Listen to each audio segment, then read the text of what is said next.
नमस्कार मित्रांनो, मी पूनम आणि तुम्ही पाहत आहात पुन्हा एक नवीन अपडेट। मित्रांनो, याआधी मी आपल्या चॅनलवरती मुख्यमंत्री वयोश्री योजनेचा मंत्रिमंडळ निर्णय काय आहे हे पोस्ट केले होते आणि हेही सांगितले होते की जो काही शासन निर्णय येईल तोही आपण आपल्या चॅनलवरती पोस्ट करणार आहोत।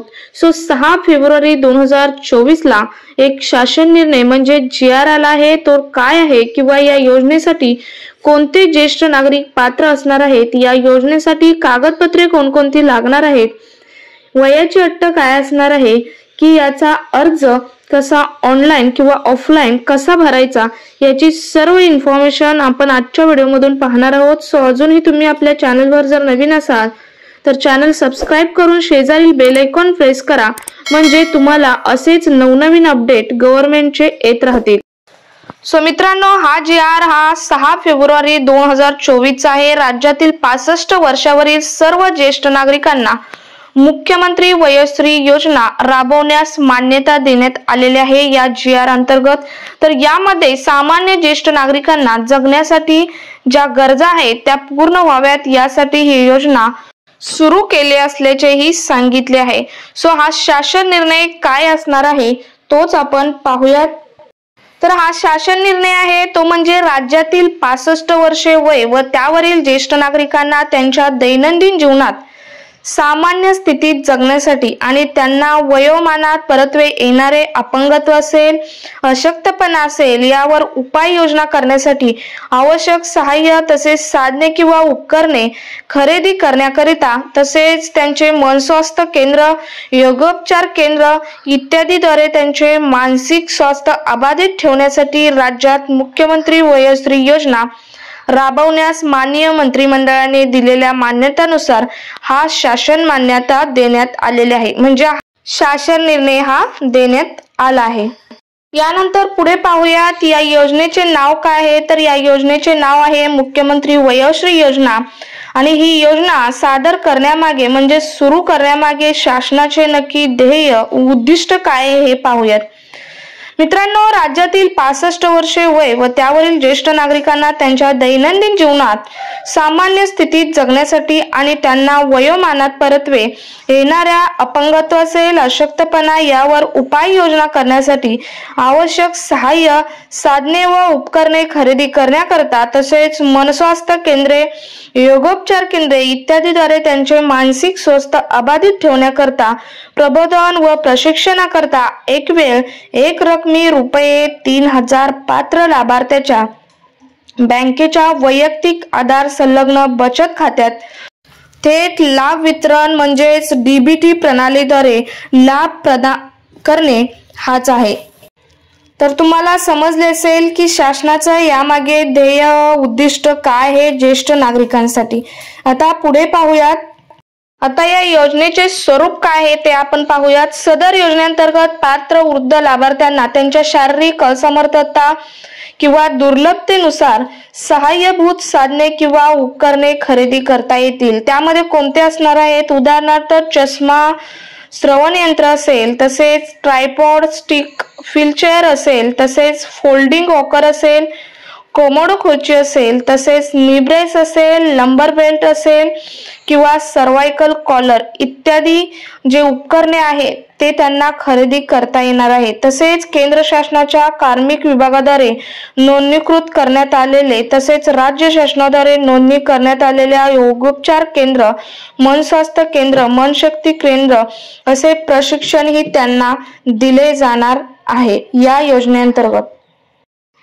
यानंतर पाहूयात की जो शासनातर्फे अर्थसहाय्य किंवा निधी वितरण जो ज्येष्ठ नागरिकांसाठी म्हणजे 65 वर्षावरील नागरिकांसाठी येणार आहे तो कसा वितरित केला जाणार आहे। तर शासनातर्फे 100% हा अर्थसहाय्य येणारच आहे असेही GR मध्ये सांगण्यात आले आहे। तसेच लाभ हा थेट DBT प्रणालीद्वारे रुपये 3000 च्या मर्यादेत निधी वितरण करण्यात येणार आहे।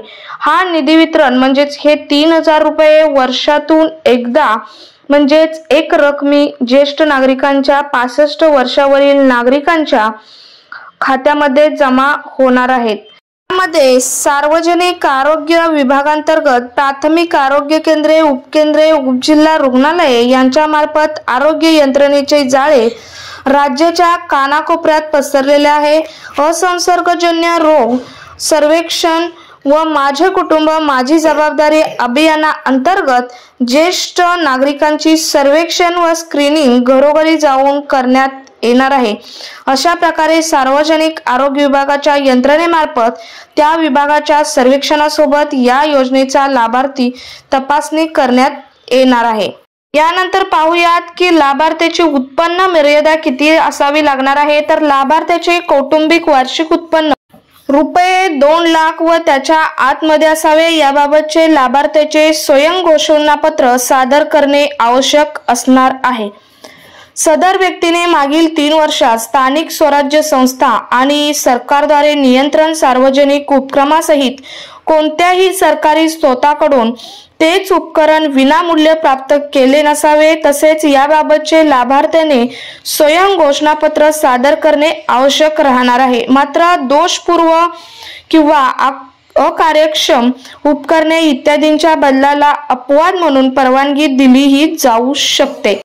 तसेच पात्र लाभार्थ्याच्या बँकेत वैयक्तिक आधार संलग्न बचत खात्यात रुपये 3000 थेट लाभ वितरण प्रणालीद्वारे वितरित झाल्यावर सदर योजनेअंतर्गत विहित केलेली उपकरणे खरेदी केल्याचे तसेच मानस्वस्थ केंद्राद्वारे प्रशिक्षण घेतल्याचे लाभार्थ्याचे देयक प्रमाणपत्र 30 दिवसाच्या आत संबंधित सहाय्यक आयुक्त समाज कल्याण यांच्याकडून प्रमाणित करून संबंधित केंद्रीय सामाजिक उपक्रम संस्थेमार्फत विकसित पोर्टलवर 30 दिवसांच्या आतमध्ये अपलोड करणे हे आवश्यक राहणार आहे।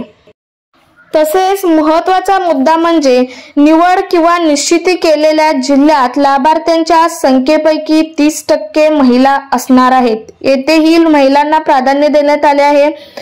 30% महिला प्राधान्य या योजनेत सुद्धा असणार आहे। यानंतर पाहूयात की या योजनेसाठी आवश्यक कागदपत्रे कोणकोणती असणार आहेत। सर्वात महत्त्वाचा मुद्दा आहे तर या योजनेसाठी आधार कार्ड असेल किंवा मतदान कार्ड असेल तरी चालेल।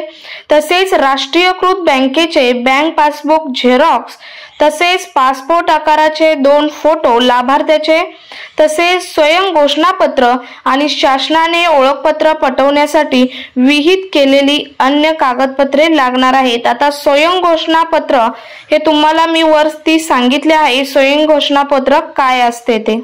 हे सर्व कागदपत्रे जर तुमच्याकडे असतील आणि तुमचे वय 65 वर्षापेक्षा जास्त असेल, तुमचे वार्षिक उत्पन्न कुटुंबाचे हे 2 लाखापेक्षा कमी असेल तर तुम्ही सहज या योजनेचा लाभ हा घेऊ शकता।